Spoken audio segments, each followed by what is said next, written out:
Magandang gabi po sa inyo lahat. Maraming Ito po sa birthday ni Marinora Honor sa Gateway, merong ano po. Ay! Artista nga, ang ganda oh. Ay! Di ba artista kayo? Diyos ko, eto po, kay Nora Honor naman. Kay Nora. Wala, may ano. Sila.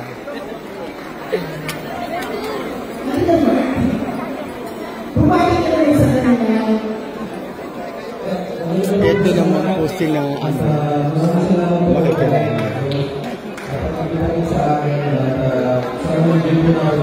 Ito po ang may paano ho sa Superstar. Ito ho yung parto ng kanyang birthday dito sa ay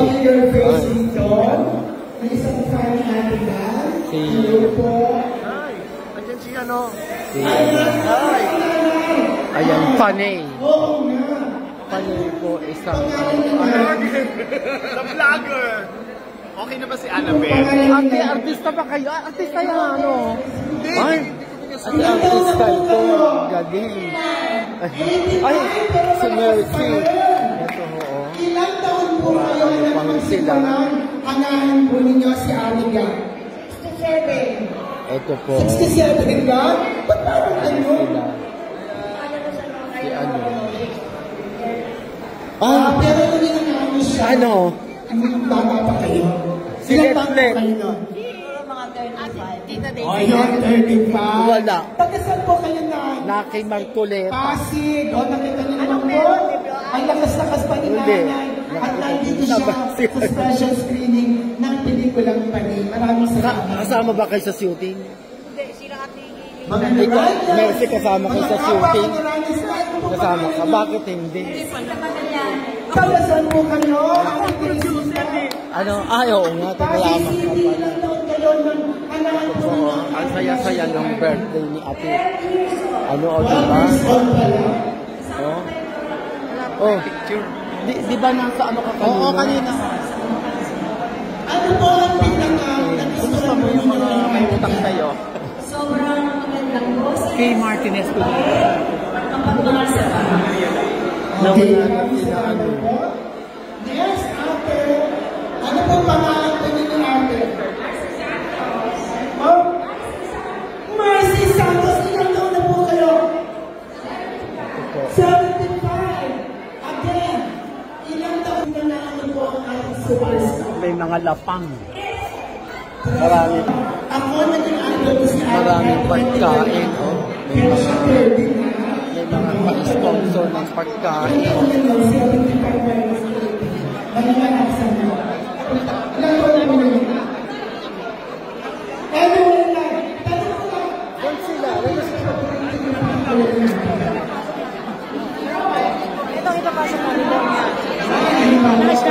Ano? Wala ako. Kanino? Edgar, ano mo kung meron pa? Sige. Nasaan? Nandun sa dulo. Sige.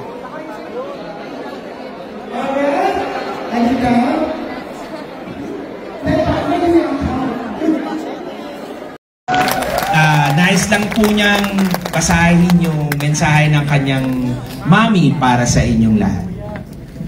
Sige, good evening po. Babasahin ko na lang yung message ni Mami para sa inyo. Pagbati, una sa lahat, gusto kong batiin si Nora sa araw ng kanyang kaarawan. Happy birth anniversary, guys! Pangalawa, gusto kong magpasalamat kay Direk Adolf Alex sa pag-alok ng role ni Lola Bona sa akin. Sa totoo lang, nagdalawang isip ako bago ko tinanggap. Kasi wala akong experience sa pagiging fanay na tulad ninyo. May mga hinahangaan akong mga tao galing sa iba't ibang larangan. Pero may hangganan ng aking paghanga.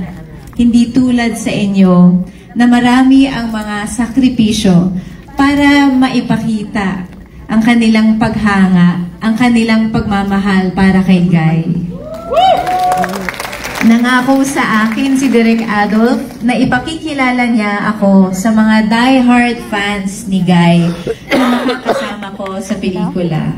Sa mga kwento nila, unti-unti kong nalaman at naunawaan ang special charisma ni Guy at kung bakit ganyan kahigpit ang koneksyon ng kanyang mga fans sa kanya. Nagpapasalamat ako sa kanila, sina Tere, Marcy at Lourdes. Sana masayahan kayo sa aking pagganap sa inyo. Sa mga kapwa-artista ko na bumubuo ng mundo ninyo. At sa aming pelikula na hindi lamang tungkol kay Nora na nagbigay inspirasyon sa atin, kundi sa inyong kakaibang paghanga at pagmamahal sa kanya. I dedicate my work here to you, mga Noranians forever, mga dakilang panay. Salamat po. Bago ko po tawagin yung aming mga producer, pagsasalitin ko po muna si Alte. Akalain na babanggitin kami. Oh, grabe. Ayan po, tulad po ng sabi ko kanina, maraming salamat po sa pagpunta sa akin dito. At laking pasasalamat ko po talaga kay Direk Adolf dahil binigay niya po sa akin itong role na to. Napaka-special po ng role na ito dahil ako po ang Gen Z dito sa pelikula na ito. So, for sure po maraming makaka-relate. At tulad nga din po ng sabi ni Direk Loris, binigay po namin yung best namin dito, buong dedication namin, and without Direk Adolf, hindi po namin mabubuo itong pelikula. And of course, Sir RS, maraming salamat po. Mabilis ang shoot lang po ito, pero ngayon ako, sobrang excited na po ako na mapapanood ko ang sarili ko sa big screen. Kaya maraming salamat po. Lunes hanggang Sabado. Si Direk Gina Lahar po. Hindi po siya handa. Magandang gabi ho sa inyong lahat. At ako'y natutuwa dahil nandito kayo ay isang tanda lamang ng inyong pagmamahal sa ating nag-iisang superstar. Maraming salamat po. At sana magustuhan nyo ang pelikulang ihinundog namin para sa inyo at para sa kaarawan ng ating paboritong artista. Hindi naman po ako masyadong handa sa magsalita ngayong gabi. Gusto ko lang pong basahin ang isang tula ng pagpupugay para kay Nora. Humina man ang mga ilaw, mas lalong nagniningning. Ang pangalang minahal, hindi malilimutan. Nora Honor, ang tala, ang alab, isang tinig, isang mukha, sagradang pamana. Si Elsa'y kanyang naging anyo sa alikabok ng himala. Sa panalangin at paniniwala, kami kumakapit pa. Isang sigaw, hilaw, totoo, tumatagos. Walang himala, kaya't kami umagos. Kung walang himala, siya ang naging isa. Isang milagros sa ilalim ng araw na kay ganda. Sa bona, siya'y tahimik ngunit matapang. Sa kanyang mukha, pag-ibig na walang pag-aalinlangan. Sa tibord at ako, siya'y matatag at totoo.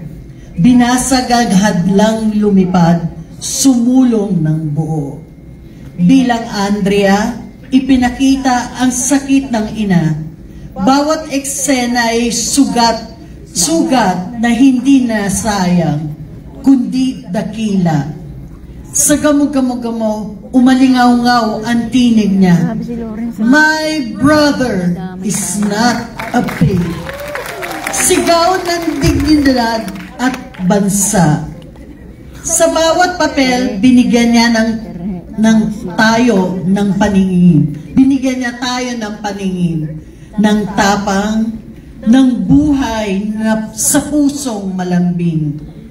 Mula Banawe hanggang Daewung na payak na ganda, si Flor Contemplacion may bigat ng mundo sa kanyang mukha.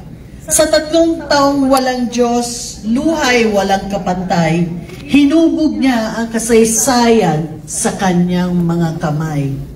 Hindi lang siya umaarte, siya'y nabuhay, nag-alab, at sa kanya, puso ng bayan ay lumakad. Mga tropeyo, papuri, tagumpay, lahat ay sa kanya. Isang tinig para sa masa, isang babaeng di matitinag pa. Pinarangalan ng bayan, pambansang alagad ng sining, isang alagad ng katotohanan, tapang at giting. Isang tagapagsalaysay ng ating kwento, sa kanya tayo'y naging totoo. Tahimik na ngayon, ngunit hindi siya nawala, sapagkat ang kanyang liwanag sa langit ay sumiklab. Hindi siya nagpaalam, naging bahagi ng ating alaala, magpakailanman. Si Nora Honor, ating superstar, walang kaparis. Hindi ako handa.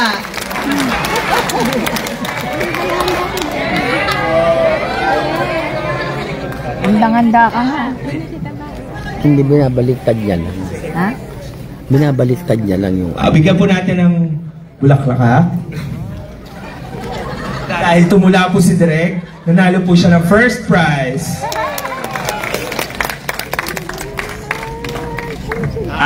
Ngayon po ay tatawagin ko po yung mga tao na nagtiwala po at binigyan po ng pagkakataon na magawa po ito yung pelikulang ito.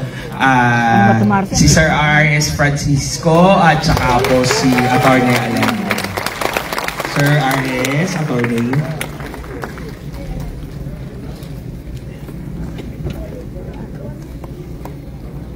Pero maganda nga, parang maano na lang mo. Ano yun? Pag makakilalamunan mo, iyan ang bibili. Sa meron yan. Ang tawag sa kanya. Ako bago matulog, naglalaga ng luya, nilalagay ko na sa tabi ng kama ko. Pag madaling araw, minumumog ko na agad. Magandang gabi po sa mga hindi po nakakakilala sa akin. Ako po si Atty. Aldwin. Ayan. Masayang-masaya kami ni RS and sa lahat ng ating mga Noranians. At nakapagbigay tayo ng tribute movie for our superstar, national artist, Miss Nora Honor. Ayan.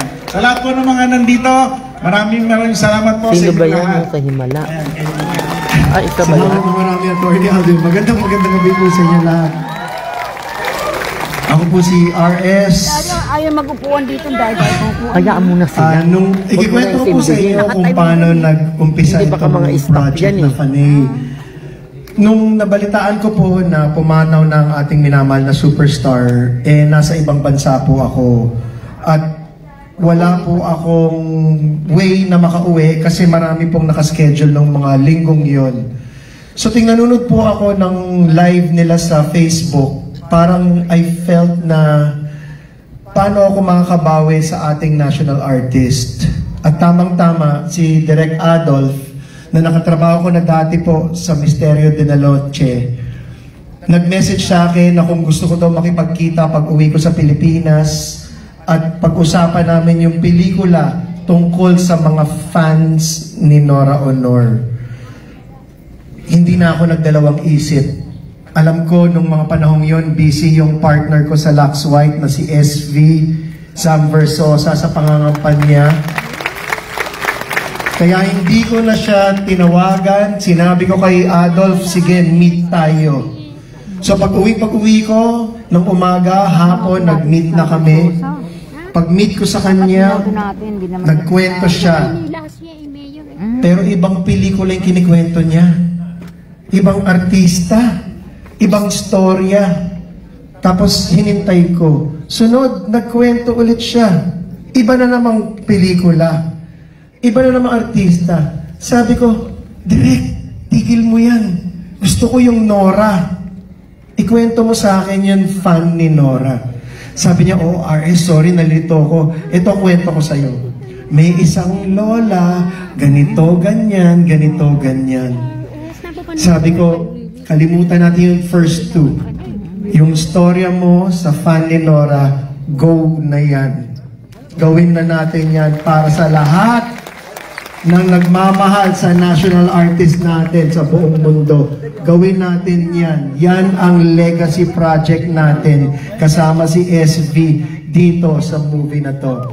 Tinawagan ko mga kaibigan ko, Attorney Aldwin Alegre of AQ Films, Cecil Bravo of Intel Builders and Bravo Films. Sabi ko, hindi pwedeng hindi kayo kasama dito. Ngayon, tinanong nila, bakit ka passionate kay Nora? Ano ba ang connection mo kay Nora? Sabi ko, hindi ko siya matalik na kaibigan. Nakasama ko lang siya. Naalala ko way back nung 90s. 90s pa po. Inutusan lang po ako. Nasunduin siya sa bahay niya sa La Vista. Nanghiram ako ng kotse para sunduin ang isang superstar. Isang karag-karag na kotse. Paglabas niya ng bahay niya sa La Vista, hindi siya nagtanong kung sino ako, anong credentials ko, ano. Ang sinabi lang niya, ikaw po ba ang susundo sa akin? Sabi ko, oo. Hindi niya tinanong kung maganda ang kotse ko. Sumakay lang siya. At habang lumalabas kami ng La Vista, umilaw yung gas. Empty na. Sabi ko, magpagas muna kami dito, superstar, dun sa gas station sa tabi ng simbahan. Nagpagas ako. Yung kotse walang tint. Meron mga bata nagbebenta ng sampagita. Sumilip, sumigaw. Si Nora Honor! Wala pang 2 minutes, kinukuyog na yung karag-karag na kotse. Ang initial reaction ko po, paanda rin, bayaran, umalis. Dahil nagkakagulo yung mga bata. Pero ang sabi sa akin ni Nora, Kuya, hindi niya kasi ako kilala eh. Kuya, huwag ka munang aalis ah. Sabi ko, sige po. Bumaba siya ng kotse. Pinapila niya lahat ng mga bata at dumukot siya ng wallet niya. At gamit yung pera niya, binigay niya lahat. Yung pera niya, 20, 50, 100. At ako po mismo yung nakakita kung gaano ka selfless ang isang superstar. Hindi niya tinigil ang pagbigay ng pera hanggang hindi naubos yung laman ng pitakan niya. At mula doon ko na-realize na kung bakit ang dami sa buong mundo nagmamahal sa kanya. Kaya isa ito tong project na to. Salamat, Direk Adolf Alex. At binigyan mo kami ni SV ng pagkakataon along with Cecil Bravo and Attorney Aldwin na magawa itong Fanay. Gusto ko tawagin ang business partner ko. Kasama ko sa Lux White si Sam Versosa, also known as SV.